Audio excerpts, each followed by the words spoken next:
हाय दोस्तों, नमस्कार।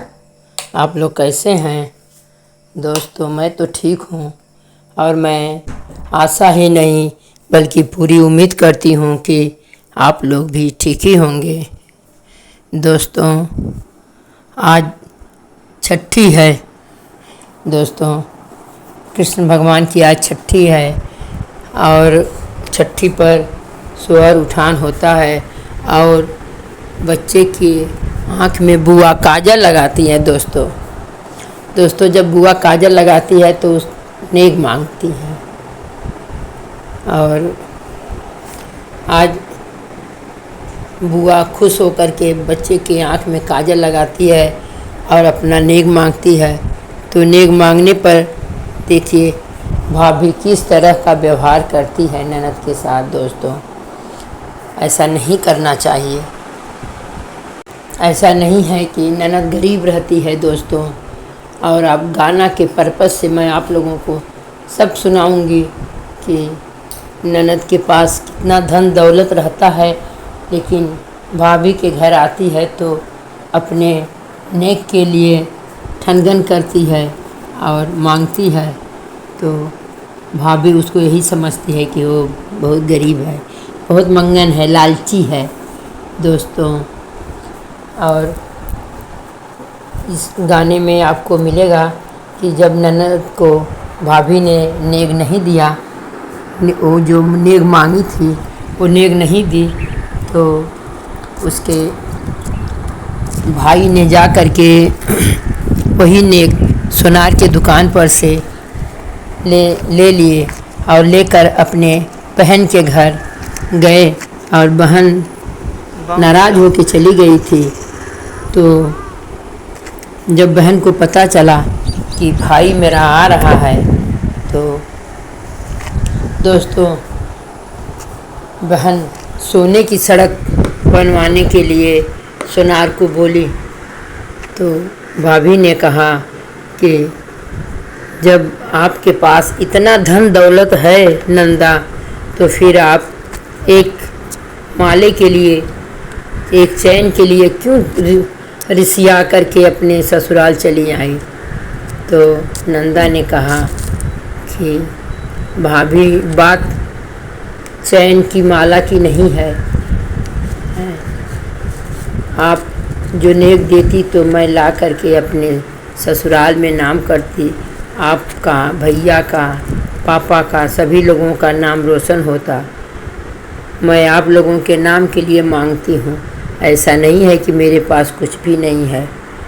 और दोस्तों, ये ननद और भाभी पर है। आप लोग ध्यानपूर्वक मेरा गाना सुनिएगा दोस्तों।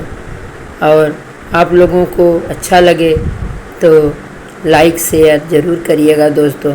और कमेंट बॉक्स में ज़रूर बताइएगा कि मेरा गाना आप लोगों को कैसा लगा। जिसके पास बहन होगी वो लोग तो ख़ास तौर से सुनेंगे कि एक भाभी अपनी ननद को किस तरह से घर से इज्जत करके भेज दी और ननद नाराज़ होके चली गई। और वहीं पर नंदोई खुश हो गए कि भले ही मन तोड़ दी, भले ही नहीं दी, अच्छा की, अब मायके मायके नहीं। काजर कै कजरवटा ननद काजर पारे, ननद काजर पारे हो लाल। ननदा रंगली भतीजवा कै आँखी मांगली, गज मोहना हो लाल। ननदा रंगली भतीजवा कै आँखी मांगली, गज मोहना हो लाल। इत गज मोहना हमरे बापे कै गढ़ू गढ़ू दामे कहो।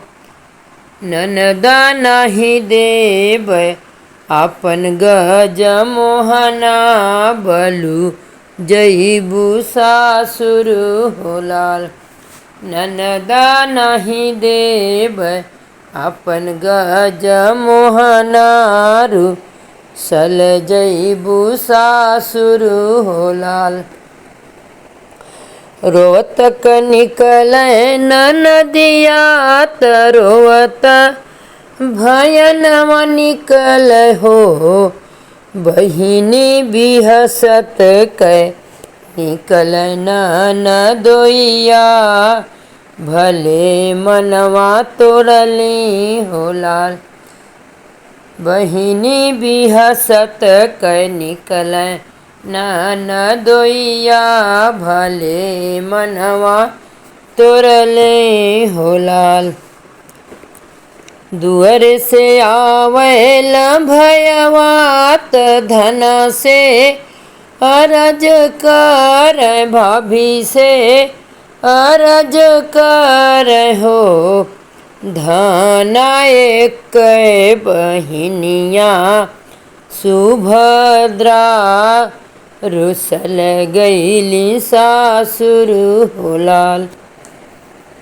धना एक बहिनिया सुभद्रा काहे गईली सासुर हो लाल। काजर कै कजरवटा ननद काजर पारै ननद काजर पारै हो लाल। ननदा रंगली भतीजवा कै आँखी मंगली गजमोहना हो लाल। इत गजमोहना हमरे बापे कै गढ़ू दामे कहो। साहब नाही दिहली अपन गजमोहना रुसल गईली सासुर हो लाल। साहब नाही दिहली अपन गजमोहना रुसल गईली सासुर हो लाल। मोरे पिछवरमा सोनरवा बेगेह चढ़ियावा बेगेह चढ़ियावा हो। सोनरा गढ़ी देहु गढ़ू गजमोहना बहिनिया मनाइब हो लाल। सोनरा गढ़ी देहु गढ़ू गजमोहना बहिनिया मनाइब हो लाल। मोरे पिछवरमा सोनरवा बेगेह चढ़ियावा बेगेह चढ़ियावा हो। सोनरा सोने रूपे गढ़हु सड़किया भैया भौजिया में हो लाल।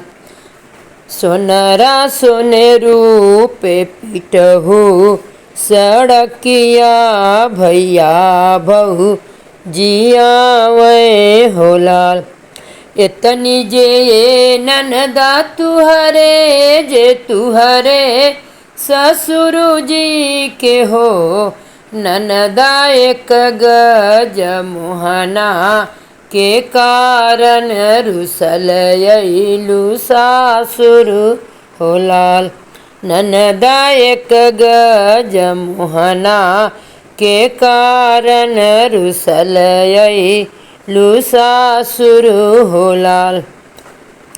इतनी जे भाभी हमरे जे हमरे ससुर जी के हो। भाभी मरी जालो भैया के नाम खातिन अपने आदर खातिन हो। भाभी मरी जालो बाबा के नाम खा